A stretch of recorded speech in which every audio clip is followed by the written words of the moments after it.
มันไม่ได้สะเปิดใส่เบ็ดมันเข้ามาอันนั้นเป็นส้มลมในส้มโตแม่หรอวะใส่ส้มลม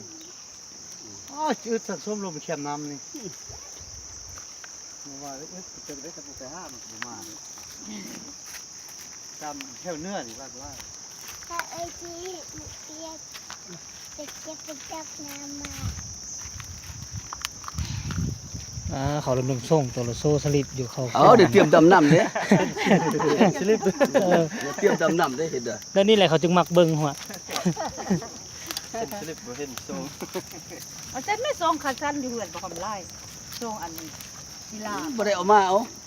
โบว่าไม่ก็บ่ได้จับมาให้ว่าจะห้ามก่อนเขาจะเชื่อน้ำต้องกีฬาเขาอันใหญ่เลือดบ่เราอย่างนี้บ่ตายบ้าง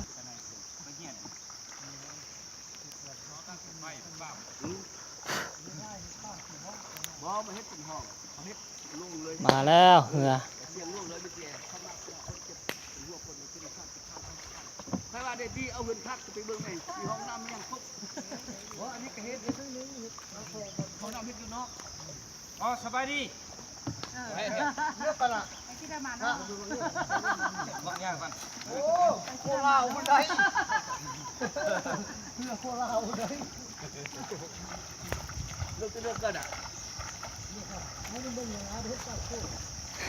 ที่มันเฮ็ดเนี่ยตั้มมือขึ้นนะมันตั้มเป็นหลักมันเพื่อนจะเป็นหลัก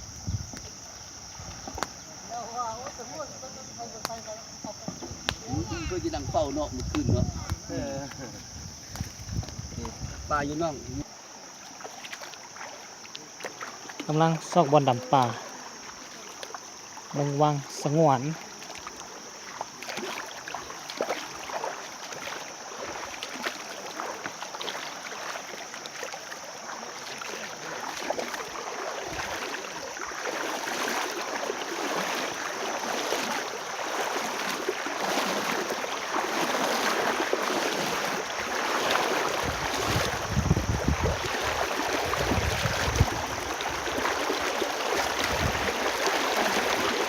ตายไปนี่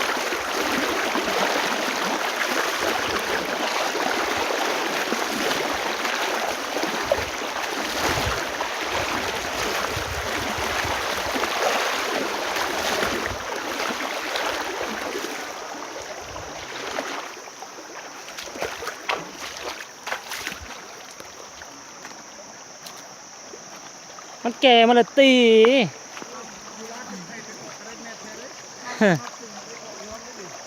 เก็บไข่ป่ะนี่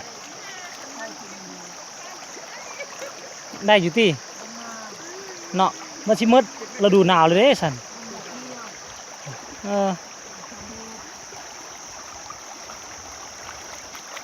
พวกหาปลาก็หาไปพวกเก็บไข่ก็เก็บไปได้ก็กินอันนั้น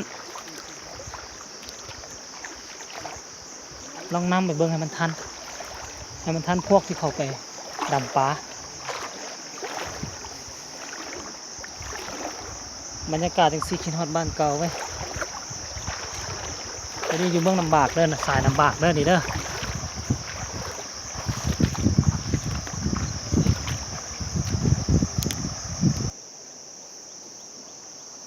หาดทรายงาม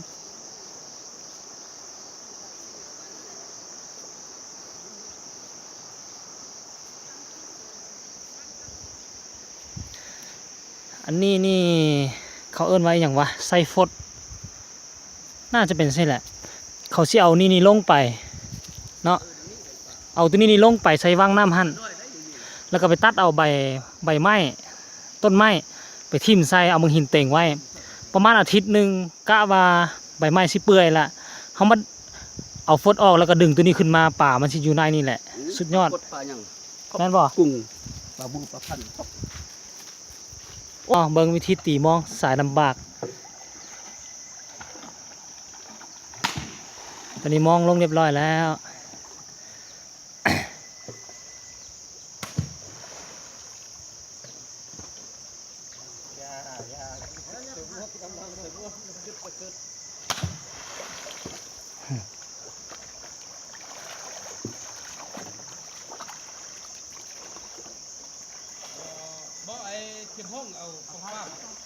เอาอย่าง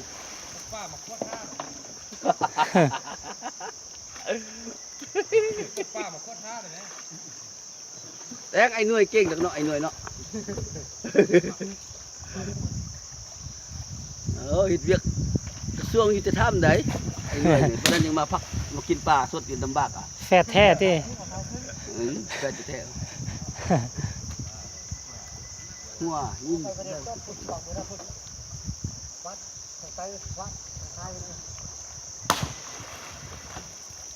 เฮ็ดยังมันพูดเลยอ่ะนะ ก็หัวหัว ก็หัวคุณสดนั่นพุ่น แม่เต็มสุดเลยลงคักอ่ะแกเรามาลงเร็วเอาแต่จะบานว่าเหรอเนี่ยลงหน้าคุณแม่ ได้สาวผู้เดียวได้มาให้กำลังใจเขานี่ ในห้างยัง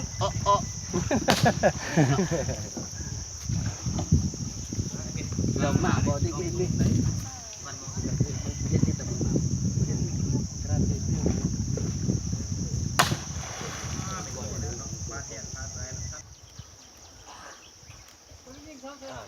เจ้าว่าเจอปลา2 โลเจอปลา2 โล มันว่าจะไปบนมันว่าจะไป2 โลเนี่ยปลามันไข่ปักใหญ่เลย ก็ลงโอนกายน้ำเลือดเราไม่งอด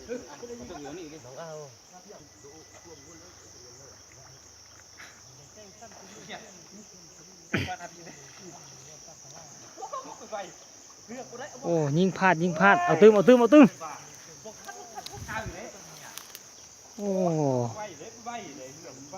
มันลอยตับเดี๋ยวเขายิงมันกดไส้มันลอยมาไว้แล้วก็มันต้นถ่ายได้โอ้เด็ดเอาบอกเขาเรื่องว่าบอกเขาด้วยครับแง่ๆไปบอลสิบุญพุ่นดิบุญไปอ่ะ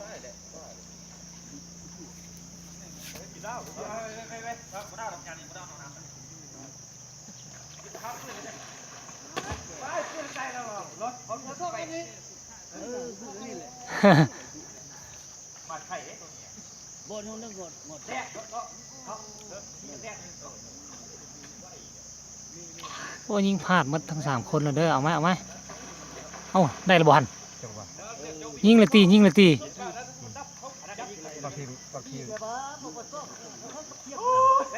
รุดวะ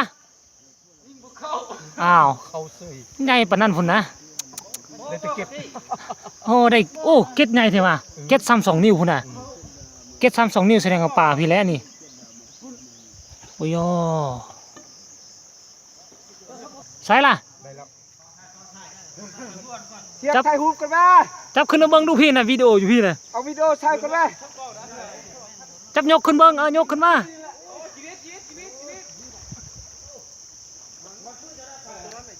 จักโลประมาณเบิ่งยกขึ้นเบิ่งโอ้ย ยกขึ้นมา เดี๋ยวฆ่าก่อนโอ้สุดยอดสีมือเว้ยเฮ้ยยกขึ้นเบิ่งดูตายละเอ้าอย่ามันหลุดได้ล่ะโอ้ฮอดบ่2 โลฮอดเนาะ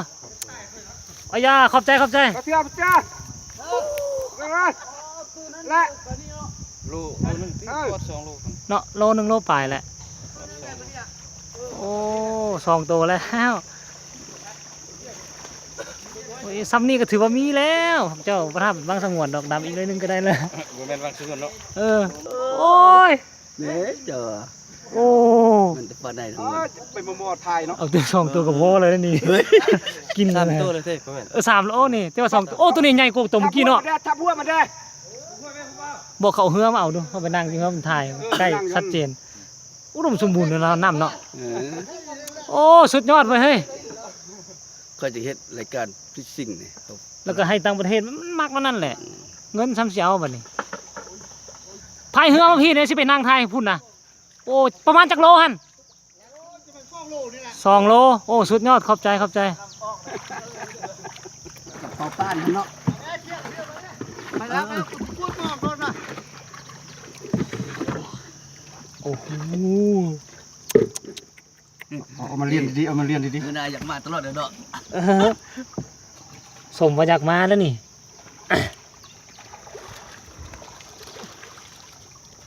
มื้อหน้าเอาตัวมาพร้อม เอามาเรียนดี นี่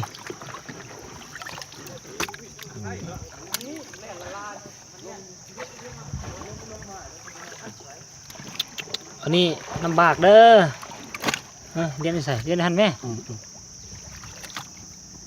ทำยังได้ที่ไอ้ ยิง3ตัว ยังได้อะ อันนี้2ตัวหันตัวละโลแล้วแหละเบิ่งหั่นน่ะ ได้การทำได้ตรงนี้นะ